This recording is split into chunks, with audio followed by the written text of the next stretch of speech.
FCC won't let me be or let me be me, so let me see. They Tried to shut me down on MTV, but it feels so empty without me. Yeah, FCC Chairman Ajit Pai, who, by the way, an Obama appointee.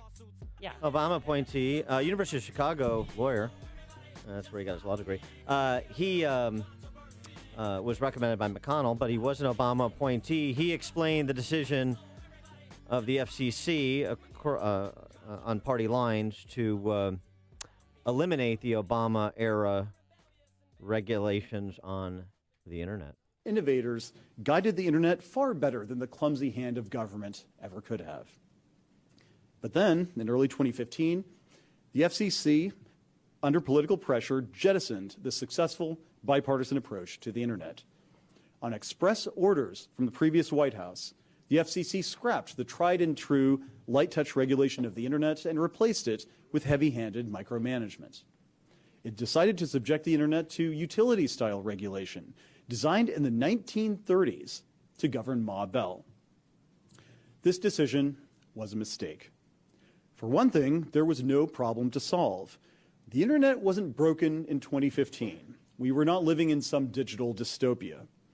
To the contrary, the Internet is one thing, perhaps the only thing in American society that we can all agree has been a stunning success. Not only was there no problem, this solution hasn't worked. The main complaint consumers have about the Internet is not and has never been that their Internet service provider is blocking access to content. It's that they don't have access at all or not enough competition.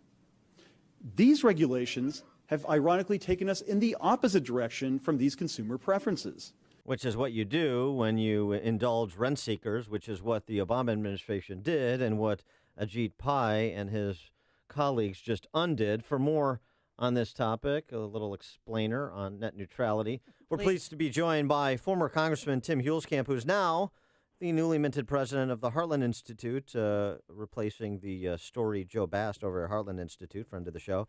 Tim, thanks so much for joining us. Appreciate it. My pleasure.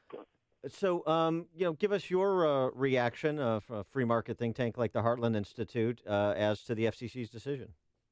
Absolutely, it was a very good decision, and but to roll back and understand that was this only decision, initial decision, was only 2 years ago.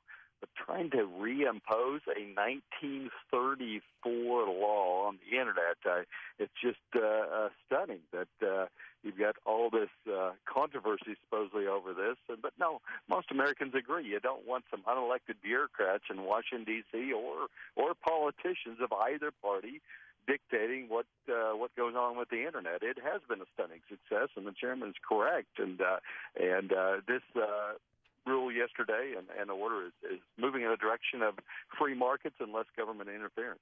Well, that sounds great, but I don't want to pay more. So does this mean that we're going to have higher Internet bills?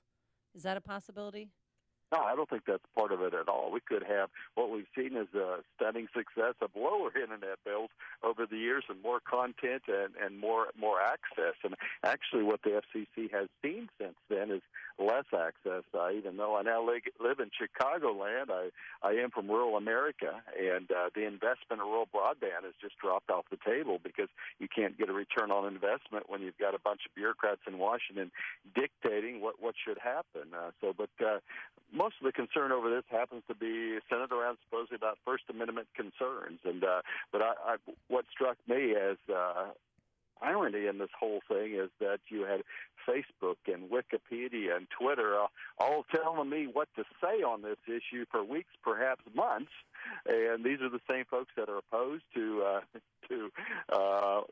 somehow this change was going to impact my free speech abilities. Well, gosh darn it, they've pretty well been controlling what I could say on this for months. So that's ironic. Well, and Chairman Ajit Pai was also made the point, he referenced him when he said this was a solution in search of a problem, because the alleged problem or potential problem is to is for broadband providers to block or throttle or favor content.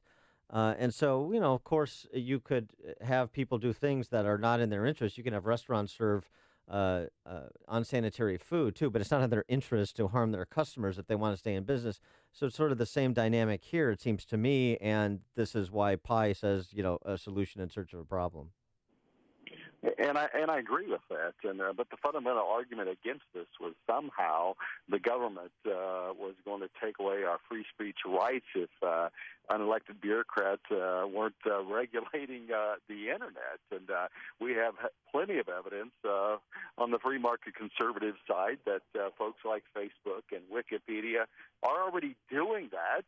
And what's the alternative? What's the answer? The answer is more free speech. The answer is less government control. And if Facebook and Wikipedia are going to continue to, target conservatives and not allow us to speak, well, the answer is you create a new Facebook. You create a new Wikipedia. You create a new entity that can actually challenge and disturb and disrupt the internet. And so that's much more likely to occur under a light touch regulation than it is going back to 1934 days. And it's just stunning that anybody in Washington could somehow think that was going to help grow our economy by letting bureaucrats stifle the internet. So, yeah, no, I think the answer to the question, Amy, is there will be more access under the new rules than the old rules, and it should provide more competition, not less. Well, and in terms of cost and user experience, too, I thought Pi was smart to compare this to treating the internet like a utility. So think about your interactions with ComEd or People's Gas, and if you enjoy those interactions, then you would love the internet experience under the net neutrality regulations that were just undone.